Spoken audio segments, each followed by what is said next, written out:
This video today is going to be on a Lesco 38-inch walk behind.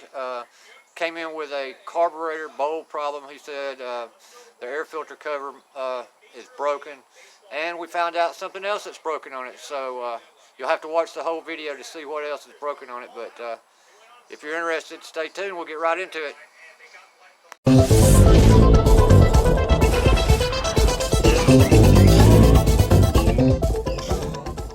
So today we got a Lesco walk behind. I believe this is about a 36 or 38 inch. I can't remember. But anyway, he brought it in. It's got the Kawasaki FH381V on it. He brought it in and said, see, I've already got it in pieces.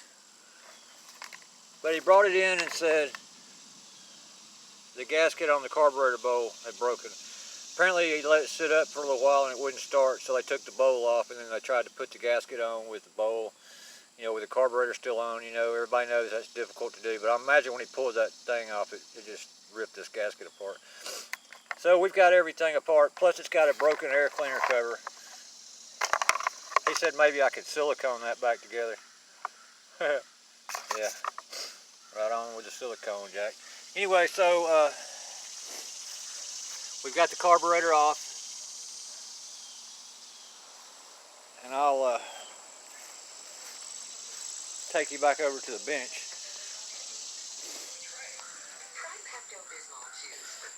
We've already got the carburetor taken apart. The bowl doesn't look too bad, but we're going to put it in the ultrasonic anyway. Got the main jet out. I don't know if you can see, but you can see through that main jet, so it's good. Got the little tube out. It's a little dirty. Some of the holes you can see through, but generally it's nasty. I was able to get it to crank and run for a minute on choke. And then of course we've got the body here. So we're going to run all this through the ultrasonic, get her cleaned up, put a new bolt gasket on, put it back on the mower, and see what happens. Alright guys, so we're back. Everything's been through the ultrasonic cleaner. We've got the body back. So the first thing that's going to go back in this thing is a fuel tube, emulsion tube, whatever you want to call it.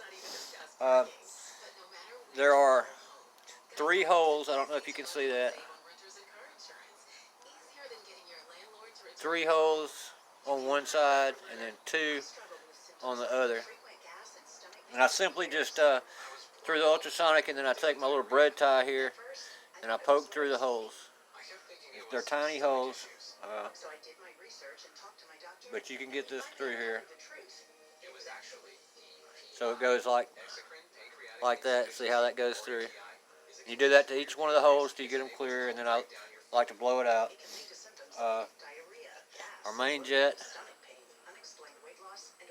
we've got it cleaned up. So like I said, the first thing that's going to go back in is this tube, and it's got a little, these go up in first where the holes are. So it's got a little flange on it. So you just plop that back in here, just like that, so it falls all the way down. It should fall all the way down, but if it didn't, I'll take me a little screwdriver here and just push it on down the rest of the way. Just like that, till you can see it come out, and it goes around this little jet or whatever it is. And then take your main jet, start it by hand, threading it back on. Take a nice and handy screwdriver here. Screw that back down, like so.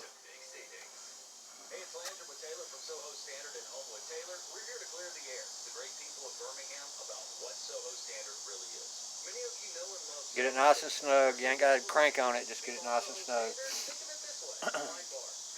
Then you take your float, put your needle back on the float.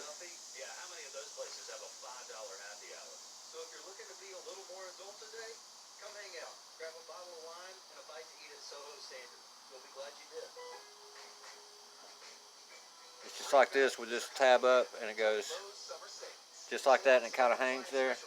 And I like to just tip it in, get it in the hole, and then you just kind of have to work your pin back through here. Now this pin, it hadn't got a mark on either side. You know, some of them only come out one way.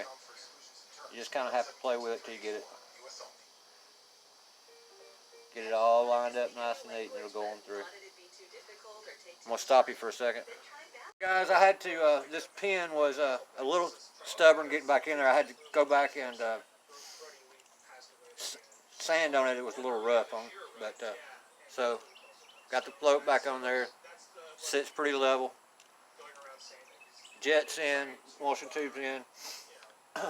Now, that gasket that was broke, I don't have a one for this particular carburetor, but a Briggs, the Briggs kit will work on it. I don't have the part number, but the Briggs gasket will work. And you just get it back on there.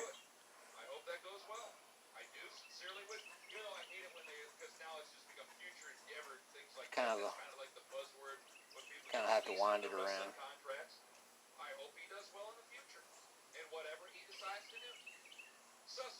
All right, so it's on there, and then you take your bowl,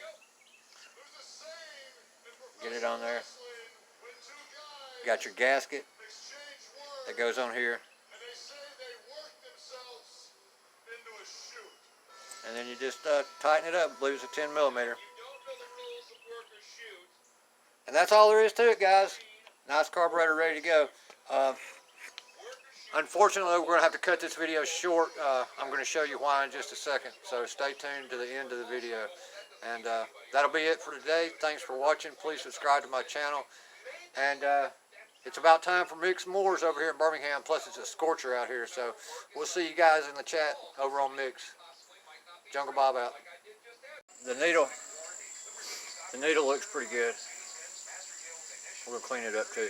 Oh, and since everybody else likes to show off their homemade tools, I just used one of these. I took me one of these sets I got from Harbor Freight. Or actually, this is the one Phil's Lawn Care I won in a prize back early part of the year, a whole set.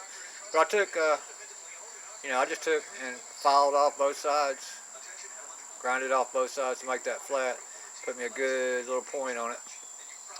And that's what I use to get my main jets out of carburetors. Now, some of the bigger carburetors, I've got a bigger screwdriver, just a little bit bigger than this. It's got just a little longer or wider blade on it. But this one works really nice, so, don't need to buy no stinking specialty tools when you can make your own. Guys, so, where I told you that cover was cracked?